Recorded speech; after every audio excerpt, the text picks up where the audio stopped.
मध्य प्रदेश के इन महा उपचुनाव में अगर वाकई कहें कि पूरा एक्शन जिस जगह पर है तो वो ग्वालियर का इलाका है। 16 सीटें हैं, उसमें भी ग्वालियर पूर्व से जब हम बात करते हैं, ये वो इलाका है जहां पर इस पूरी चुनावी महाभारत के रचयिता कह लें ज्योतिरादित्य सिंधिया, उनका भी वोट पड़ता है। एक तरफ महल है, महल की साख को लेकर भी लोग मैदान में कह रहे हैं कि सिंधिया की इज्जत को लेकर है, और दूसरी तरफ कांग्रेस से दम भर रहे हैं डॉक्टर सतीश सिकरवार, जो कि पिछला चुनाव इसी सीट से बीजेपी से लड़े थे। तो अब की बार सब दल बदल गया, चुनाव चिन्ह बदल गया, लेकिन रण वही। देखिए, जनता ने जिन्हें 5 साल के लिए चुन के भेजा, जिन्हें जनादेश दिया, उन्होंने असमय चुनाव करा दिया और इसका पूरा भार जनता पे पड़ रहा है। और जिन्होंने जनादेश का उल्लंघन किया है, संविधान की धज्जियां उड़ाई हैं और लोकतंत्र की हत्या की है, ऐसे लोगों को हराने के लिए जनता आतुर बैठी है। केवल हमें तो जनता के बीच में जाके अपनी बात रखनी है, और जनता आज ये समझ चुकी है कि लोकतंत्र की जिन्होंने हत्या की है और पैसे की दम पर धनबल के माध्यम से ये सरकार गिराने का, चुनी हुई सरकार गिराने का काम इन्होंने किया है।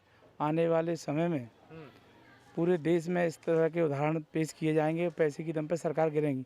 अगर ये लोग हार गए तो निश्चित रूप से यानी आप इस मुद्दे को लेकर जा रहे हैं कि जो कांग्रेस भी कह रही है कि बिकाऊ टिकाऊ या वफादार गद्दार या ये पैसे में बिक गए। नहीं, ये मुद्दा भी तो मुद्दा है ही, ये मुद्दा तो मेन मुद्दा है।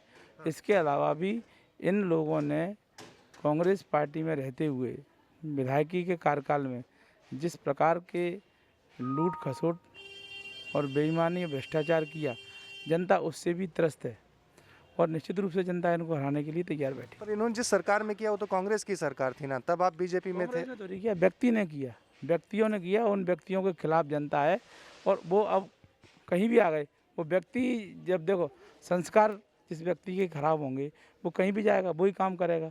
इसलिए जनता इनके खिलाफ है और इनको सबक सिखाने के लिए तैयार बैठी है। लेकिन ज्योतिरादित्य सिंधिया तब तो कांग्रेस में ही थे, ये सब पूरी पार्टी कांग्रेस में थी। ये फिर कहा जा रहा है कि उनको वैसा वहाँ सम्मान नहीं मिला, उस वजह से वो बीजेपी में चले गए।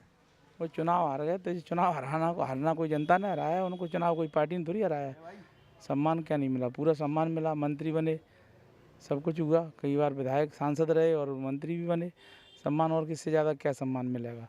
और मैं तो इस अवसर पर यही कहना चाहता हूँ, इस समय जनता किसी पार्टी को नहीं देख रही, किसी का, जनता का कोई मूड नहीं है। जनता का केवल जो मूड है कि जिसको 5 साल के लिए चुन के भेजा था, उसने पैसे की खातिर अपने ईमान को बेच दिया, लोकतंत्र की हत्या कर दी। ऐसे व्यक्तियों को सबक नहीं सिखाया गया तो आने वाले समय में विधानसभा मंडी बनेगी, रोज़ बोली लगेंगी, रोज़ विधायक बिकेंगे।